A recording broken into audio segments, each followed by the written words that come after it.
بیشتر 19 دیمون 1404 شاهی شد.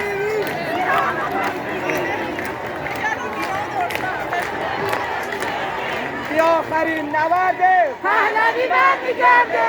بی آخرین نبرده پهلوی برمیگرده